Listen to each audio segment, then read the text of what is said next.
Iran এক বজ্রকঠিন ঘোষণা দিয়ে বিশ্বকে স্তব্ধ করে দিয়েছে। তেহরান সাফ জানিয়ে দিয়েছে তারা এবার যুদ্ধক্ষেত্রে নামাতে যাচ্ছে নতুন প্রজন্মের আরও ভয়ঙ্কর এবং বিধ্বংসী সব মারণাস্ত্র। শুধু তাই নয়, ইরানের Islamic revolutionary guard corps IRGC চরম হুঁশিয়ারি দিয়ে জানিয়েছে এখন থেকে 1 টনের কম ওজনের ওয়ারহেড বা বিস্ফোরকযুক্ত কোনো মিসাইল আর ছোড়া হবে না।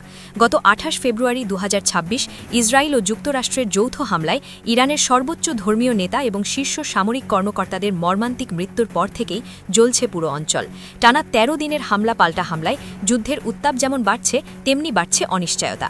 এমন এক শ্বাসরুদ্ধকর সময়ে যখন আমেরিকা ও তার মিত্ররা যুদ্ধবিরতির জন্য মরিয়া হয়ে উঠেছে, তখন ইরান জানিয়ে দিল যুদ্ধ কখন শেষ হবে সেই সিদ্ধান্ত নেবে কেবল তারাই।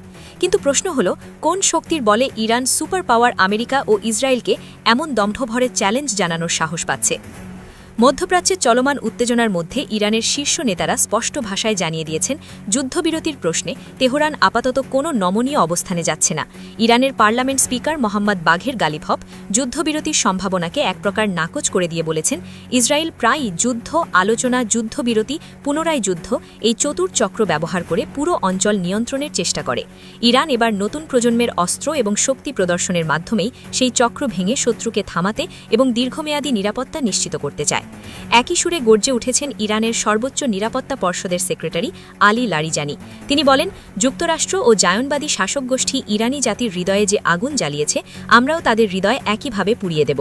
আমরা জায়নবাদী অপরাধীদের এবং নির্লজ্জ আমেরিকানদের তাদের কৃতকর্মের জন্য অনুশোচনা করতে বাধ্য করব। অন্যদিকে IRGCর প্রবক্তা brigadier general Ali Mohammad Naeini Donald ট্রাম্পের বক্তব্যকে ডাহা মিথ্যা আখ্যা দিয়ে বলেন, সাম্প্রতিক অপমানজনক পরাজয়ের পর ট্রাম্প এখন ভুয়া সামরিক সাফল্যের গল্প ভেদে বসার চেষ্টা করছেন। এই যুদ্ধের সমাপ্তি কবে হবে তা ট্রাম্প নয়, ঠিক করবে ইরানিরাই। তবে উপপররাষ্ট্রমন্ত্রী কাজেম গারিবাদি জানিয়েছেন তেহরানও যুদ্ধবিরতি চায়, কিন্তু তার প্রথম শর্ত হল আগ্রাসন স্থায়ীভাবে বন্ধ হতে হবে এবং ভবিষ্যতে যুক্তরাষ্ট্র আর কোনো হামলা চালাবে না এমন আন্তর্জাতিক গ্যারান্টি বা নিশ্চয়তা দিতে হবে। ইরানের সবচেয়ে ভয়ঙ্কর ঘোষণাটি এসেছে তাদের নতুন প্রজন্মের মিসাইল ভান্ডার নিয়ে। IRGC জানিয়েছে এখন থেকে খোরম শহর 4, সেজিল, খাইবার শেকান, ইমাদ এবং হাইপারসোনিক ফাত্তাহ 1 এবং ফাত্তাহ 2 এর মতো ভারী এবং নতুন প্রজন্মের ক্ষেপণাস্ত্রই বেশি ছোড়া হবে। তাদের ভাষায় 1 টনের কম ওয়ারহেডের কোনো মিসাইল আর ছোড়া হবে না। এই ঘোষণার পরেই স্পষ্ট হয়েছে তেহরান এখন সংখ্যার চেয়ে ধ্বংসাত্মক ক্ষমতা বা লিথালিটিকে বেশি গুরুত্ব দিচ্ছে। গত 10 দিনে তারা 500 থেকে 750 কেজি ওয়ারহেডের মিসাইল ব্যবহার করলেও সেটি তাদের কোনো দুর্বলতা ছিল না। সামরিক বিশ্লেষকরা বলছেন এটি ছিল বড় কোনো হামলার আগে ইসরায়েল ও আমেরিকার আকাশ প্রতিরক্ষা ব্যবস্থা যেমন প্যাট্রিয়ট, অ্যারো, থার্ড কিভাবে কাজ করে তা বোঝার একটা ছক মাত্র। সামরিক ভাষায় একে বলা হয় রিকনেসেন্স বাই ফায়ার। এই ধাপ শেষে ইরান এখন ময়দানে নামাচ্ছে তাদের ভারী ও দ্রুতগতির নতুন দানবগুলোকে, যেমন খোরম শহর 4 যার ওয়ারহেড প্রায় 1500 কেজি, সেজিল যা সলিড ফিউলে চলে এবং দ্রুত উৎক্ষেপণ করা যায়। ভারী ওয়ারহেডের সবচেয়ে বড় সুবিধা হল খুব বেশি নিখুঁত লক্ষ্যভেদ না হলেও এর বিপুল বিস্ফোরণের ব্যাপ্তি চারপাশ ধ্বংস করে দিতে পারে।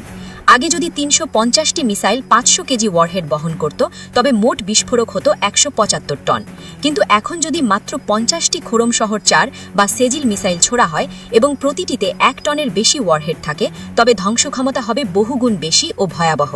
একটি খোরম শহর তেল টার্মিনালে পড়লে পুরো স্থাপনা ধূলিসাৎ হয়ে যাবে, আর একটি সেজিল মাশারিগঞ্জে পড়লে পুরো কম্পাউন্ড অচল হয়ে যাবে। অর্থাৎ মিসাইলের সংখ্যা হয়তো কমবে, কিন্তু নতুন প্রজন্মের প্রতিটি ক্ষেপণাস্ত্রের আঘাত হবে আগের থেকে অনেক বেশি মারাত্মক ও প্রাণঘাতী। সমর বিশ্লেষকরা মনে করছেন ইরানের এই নতুন হেভিওয়েট কৌশল মধ্যপ্রাচ্যের যুদ্ধের ইতিহাসে একটি নতুন এবং ভয়ঙ্কর অধ্যায়ের সূচনা করতে যাচ্ছে।